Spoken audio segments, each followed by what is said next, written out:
हर हर महादेव। अब मैं आपको सुनाने जा रही हूँ भगवान शिव के लिंग एवं साकार विग्रह की पूजा के रहस्य तथा महत्व का वर्णन।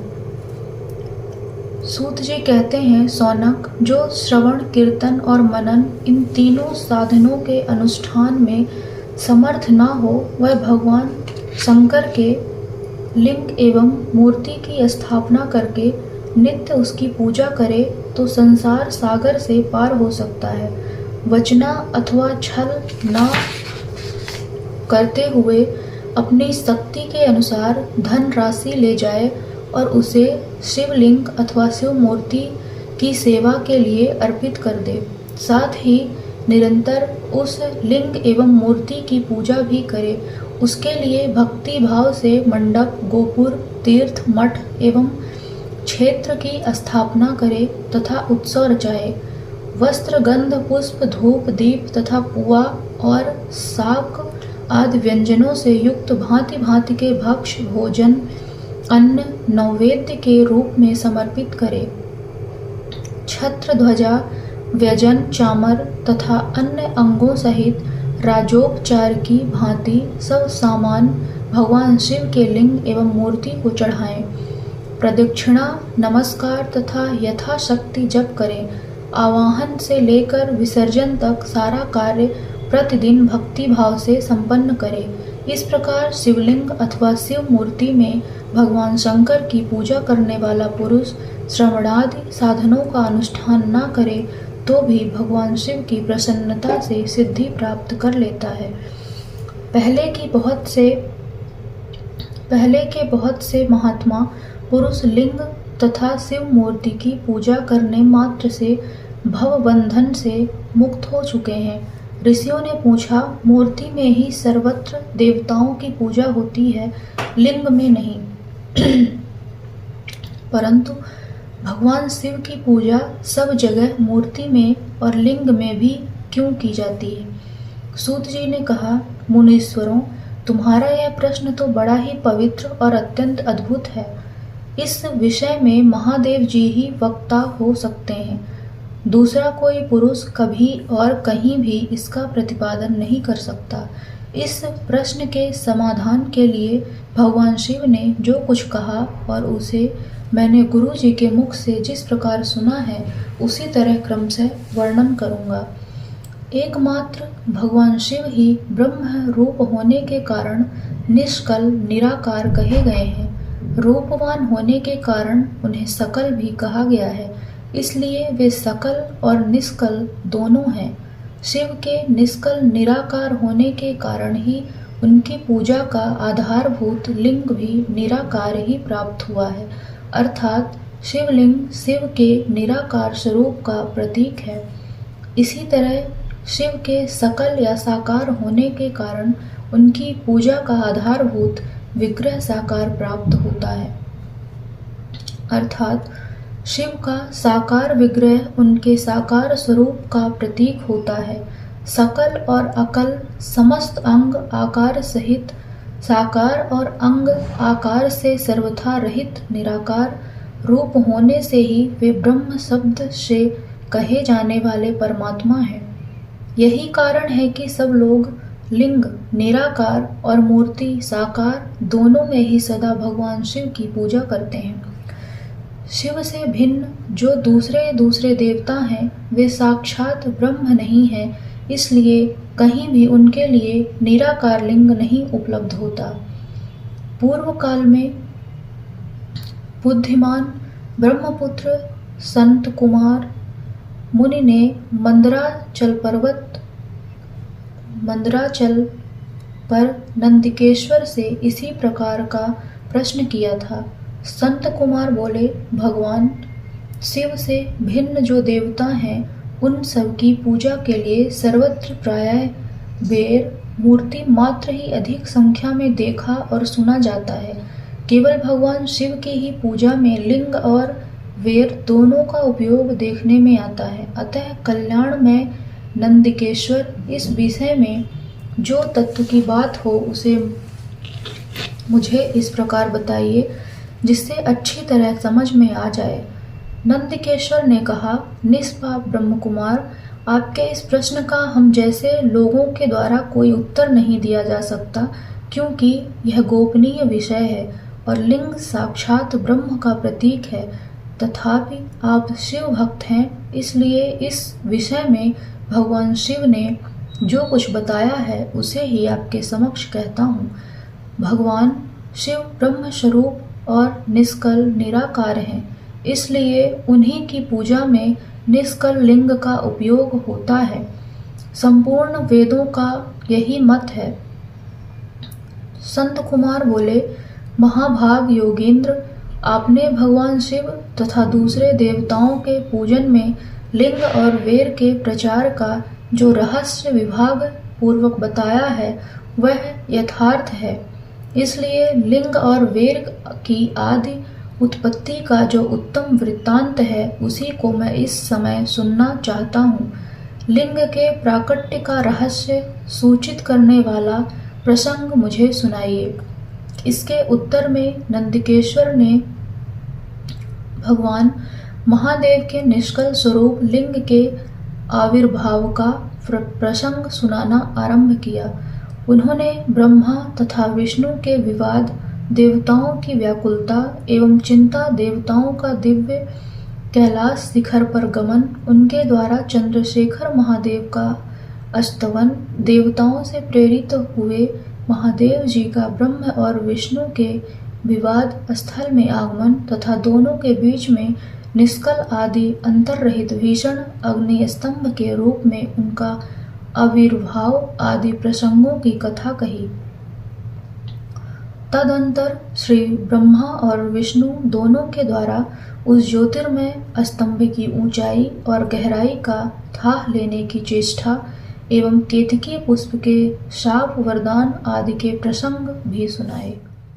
अब मैं आपको सुनाती हूँ महेश्वर का ब्रह्मा और विष्णु को अपने निष्कल और सकल स्वरूप का परिचय देते हुए लिंग पूजन का महत्व बताना। हर हर महादेव। नंदिकेश्वर कहते हैं, तदंतर वे दोनों ब्रह्मा और विष्णु भगवान शंकर को प्रणाम करके दोनों हाथ जोड़ उनके दाएं बाएं भाग में चुपचाप खड़े हो गए। फिर उन्होंने वहां साक्षात प्रकट पूजनीय महादेव जी को श्रेष्ठ आसन पर स्थापित करके पवित्र पुरुष वस्तुओं द्वारा उनका पूजन किया। दीर्घकाल तक अविकृत भाव से सुस्थिर रहने वाली वस्तुओं को पुरुष वस्तु कहते हैं और अल्प काल तक ही टिकने वाली क्षणभंगुर वस्तुएं प्राकृत वस्तु कहलाती है। इस तरह वस्तु के ये दो भेद जानने चाहिए। किन पुरुष वस्तुओं से उन्होंने भगवान शिव का पूजन किया यह बताया जाता है। हार, नुपुर, केयूर, किरीट, मणिमय कुंडल, यज्ञोपवीत, उत्तरीय वस्त्र, पुष्पमाला, रेशमी वस्त्र, हार, मुद्रिका, पुष्प, तांबूल, कपूर, चंदन एवं अगुरुका, अनुलेप, धूप दीप, श्वेत छत्र, व्यंजन, ध्वजा, चावर तथा अन्याय दिव्य उपहारों द्वारा जिनका वैभव वाणी और मन की पहुंच से परे था, जो केवल पशुपति परमात्मा के ही योग्य थे और जिसे पशु बद्ध जीव कदापि नहीं पा सकते थे, उन दोनों ने अपने स्वामी महेश्वर का पूजन किया। सबसे पहले वहां ब्रह्मा और विष्णु ने भगवान शंकर की पूजा की। इससे प्रसन्न हो भक्ति पूर्वक भगवान शिव ने वहां नम्र भाव से खड़े हुए उन दोनों देवताओं से मुस्कुरा कर कहा। महेश्वर बोले, पुत्रों, आज का दिन एक महान दिन है। इसमें तुम्हारे द्वारा जो आज मेरी पूजा हुई है, इससे मैं तुम लोगों पर बहुत प्रसन्न हूँ। इसी कारण यह दिन परम पवित्र और महान से महान होगा। आज की यह तिथि शिवरात्रि के नाम से विख्यात होकर मेरे लिए परम प्रिय होगी। इसके समय में जो मेरे लिंग, निष्कल अंग, आकृति से रहित निराकार स्वरूप के प्रतीक वेर, सकल साकार रूप के प्रतीक विग्रह की पूजा करेगा, वह पुरुष जगत की सृष्टि और पालन आदि कार्य भी कर सकता है। जो शिवरात्रि को दिन रात निराहार एवं जितेंद्रिय रहकर अपनी शक्ति के अनुसार निश्चल भाव से मेरी यथोचित पूजा करेगा, उसको मिलने वाले फल का वर्णन सुनो। 1 वर्ष तक निरंतर मेरी पूजा करने पर जो फल मिलता है, वह सारा फल केवल शिवरात्रि को मेरा पूजन करने से मनुष्य तत्काल प्राप्त कर लेता है। जैसे पूर्ण चंद्रमा का उदय समुद्र की वृद्धि का अवसर है, उसी प्रकार यह शिवरात्रि तिथि मेरे धर्म की वृद्धि का समय है। इस तिथि में मेरी स्थापना आदि का मंगलमय उत्सव होना चाहिए। पहले मैं जब ज्योतिर्मय स्तंभ रूप से प्रकट हुआ था, वह समय मार्गशीर्ष मास में आर्द्रा नक्षत्र से युक्त पूर्णमासी या प्रतिपदा है। जो पुरुष मार्गशीर्ष मास में आर्द्रा नक्षत्र होने पर पार्वती सहित मेरा दर्शन करता है अथवा मेरी मूर्ति या लिंग की ही झांकी करता है, वह मेरे लिए कार्तिकेय से भी अधिक प्रिय है। उस शुभ दिन को मेरे दर्शन मात्र से पूरा फल प्राप्त होता है। यदि दर्शन के साथ साथ मेरा पूजन भी किया जाए तो इतना अधिक फल प्राप्त होता है कि उसका वाणी द्वारा वर्णन नहीं हो सकता। वहाँ पर मैं लिंग रूप से प्रकट होकर बहुत बड़ा हो गया था, अतः उस लिंग के कारण यह भूतल लिंगस्थान के नाम से प्रसिद्ध हुआ। जगत के लोग इसका दर्शन और पूजन कर सकें, इसके लिए यह अनादि और अनंत ज्योति स्तंभ अथवा ज्योतिर्मय लिंग अत्यंत छोटा हो जाएगा। यह लिंग सब प्रकार के भोग सुलभ कराने वाला तथा भोग और मोक्ष का एकमात्र साधन है।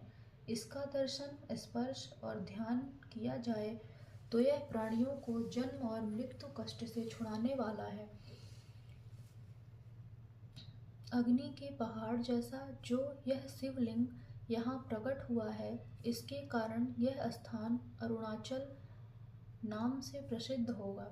यहाँ अनेक प्रकार के बड़े बड़े तीर्थ प्रकट होंगे।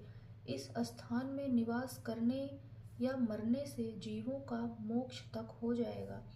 मेरे 2 रूप हैं, सकल और निष्कल। दूसरे किसी के ऐसे रूप नहीं हैं। पहले मैं स्तंभ रूप से प्रकट हुआ, फिर अपने साक्षात रूप से ब्रह्म भाव मेरा निष्कल रूप है और महेश्वर भाव सकल रूप। ये दोनों ही मेरे ही सिद्ध रूप हैं। मैं ही परब्रह्म परमात्मा हूँ।